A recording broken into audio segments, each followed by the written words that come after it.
Game 5, Western Conference Finals, T-Wolves Thunder. The series heads back to OKC. Can the T-Wolves win and avoid elimination? Well, the smart people at the sports books don't think they will. OKC is currently listed as minus 350 favorites to win Game 5. Using my trusty old betting network odds cheat sheet, it tells me minus 350 converts to an implied probability of OKC winning Game 5, 78%. But the real question is, will they cover the point spread? OKC is currently listed as 8.5-point favorites, which is the biggest point spread of this series. And getting 8.5 points does seem good for Minnesota here, but my concern is backing a team down 3-1. Do they just roll over the first sign of adversity? I wouldn't question this if Minnesota was more of a veteran team, but they're still a fairly young team, so it is a legit concern. But just like in Game 4, I'm reserving my right as a sports bettor to pick and choose what, when, and where I place my bets. I'm going to stay away from trying to pick a team in this game. Now, I thought OKC would clamp up on the defensive end in Game 4 after allowing Minnesota to score 140 points in Game 3, but I was wrong, and it cost me money. One thing I've noticed, and I almost mentioned this in the Game 4 video, is the increased tempo and pace of play OKC plays with on the road compared to at home. Now, after OKC has played back-to-back bad defensive games on the road, where they allowed almost 270 combined points, I have to think back at home, we see a better defensive effort and the pace to slow down a bit.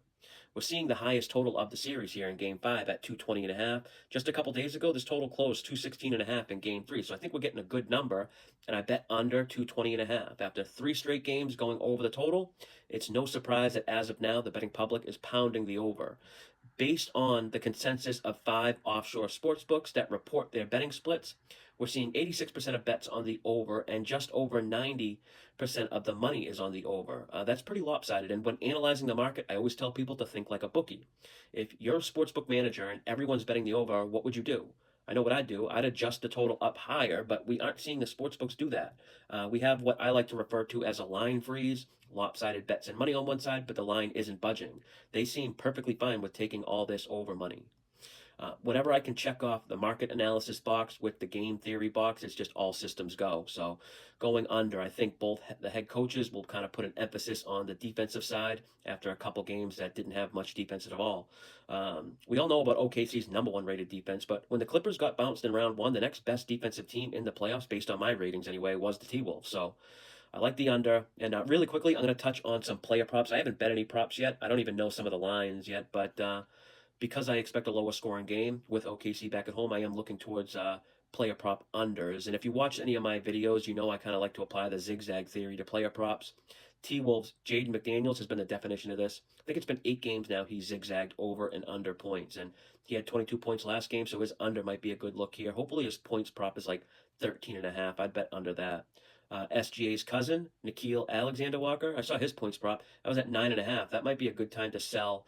He's at his high point. He's been going over his points prop all series. He went from having I think it was like 5.5 or 6.5, to I think he's now listed at 9.5 for this game. So I like his under.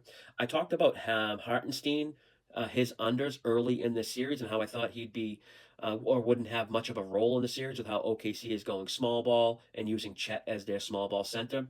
I bet his under in the last 3 games. I kind of worry about going back to it again as his points props is now down to like 6.5. He was priced 9.5 and 8.5 in game 1 and 2, but because I kind of built up some equity with a few wins, I am going to bet his under again, but I just want to proceed with caution there. If you haven't won any money on his unders, because now you'd be just jumping in at his low point. Sticking with OKC players, Jalen Williams, he might be a good underplay after a 34-point outburst, but I'm going to stop here. I could go on all day. I might start going live. I see people do that, and want to see how that might work. I'm still trying to figure out this social media stuff, so I'm kind of learning as I go. But that's all I got for this one. Until next time, good luck with your bets.